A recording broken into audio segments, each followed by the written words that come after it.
ท่านผู้ชมที่เคารพตามมติกรมการเมืองศูนย์กลางพรรคได้เน้นหนักว่าองค์คณะพรรคทุกขั้นต้องกำแน่นเสื่อมซึมและนำพาซี่นำการดำเนินการเลือกตั้งสมาชิกสภาแห่งชาติหรือสสสสุดที่10และสมาชิกสภาปฏิรูปขันแขวงสุดที่5ต้องได้ให้บรรลุผลสำเร็จตาม5จุดประสงค์ตามมติกรมการเมืองศูนย์กลางพรรคได้เน้นหนักว่าองค์คณะพรรคทุกขั้นต้องกำแน่นเสื่อมซึมและนำพาซี่นำการดำเนินการเลือกตั้งสมาชิกสภาแห่งชาติหรือสสสสุดที่10และสมาชิกสภาปฏิรูปขันแขวงหรือสสคสุดที่5ต้องให้บรรลุผลสำเร็จตาม5จุดประสงค์ระดับคาดหมาย 1. เพิ่มทวีการศึกษาอบรมและยกสูงระดับความตื่นตัวทางด้านการเมืองให้สมาชิกพรรคพนักงานราชการทหารตำรวจนักเรียนนักศึกษาผู้ประกอบการและประชาชนลาวบรรดาเผ่าโดยเฉพาะผู้มีสิทธิ์เลือกตั้ง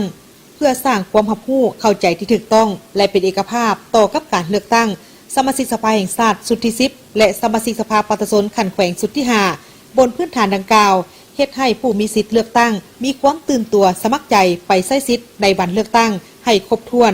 ตามระเบียบเกี่ยวข้องกับการเลือกตั้ง 2. เสริมขยายอย่างแข็งแรง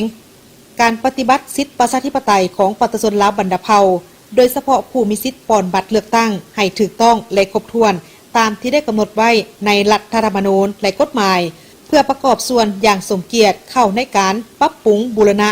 ระบบองค์การอำนาจแห่งรัฐขั้นต่างๆให้มีความเข้มแข็งหนักแน่นเป็นอำนาจของประชาชนโดยประชาชนและเพื่อผลประโยชน์ของประชาชนอย่างแท้จริงเป็นต้นปรับปรุงกงจักการจัดตั้งและการเคลื่อนไหวปฏิบัติพลบทบาทสิทธิและหน้าที่ของสภาแห่งชาติและสภาปฏิรูปขันแขวงตามที่ได้กำหนดไว้ในรัฐธรรมนูญและกฎหมายให้มีคุณภาพและมีประสิทธิผลสูงขึ้นกว่าเก่า 3. รับประกันการเลือกตั้งให้ผู้สมัครรับเลือกตั้งที่มีมาตรฐานเงื่อนไขครบถ้วนกว่าหมู่ตามที่กำหนดไว้ในกฎหมายมาเป็นสมาชิกสภาแห่งชาติสุดที่10และสมาชิกสภาปฏิรูปขันแขวงสุดที่5ในนั้นให้มีโครงประกอบทางด้านเพศเผ่าหุ่นหนุ่มหุ่นกลางและหุ่นอาวุโส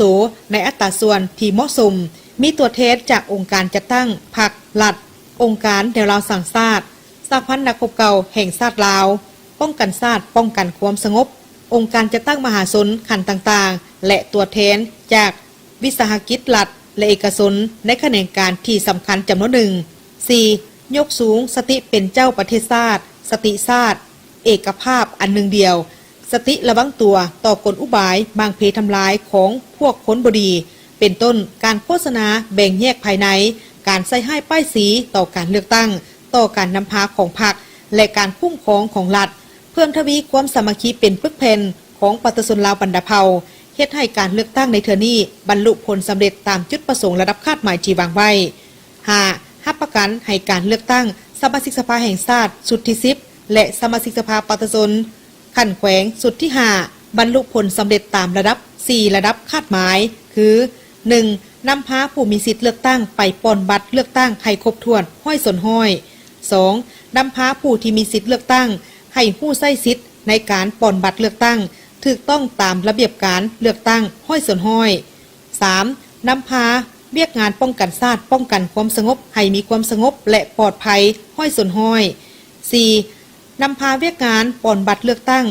ให้รับประกันความโปร่งใสและสำเร็จทันตามกำหนดเวลาห้อยสนห้อย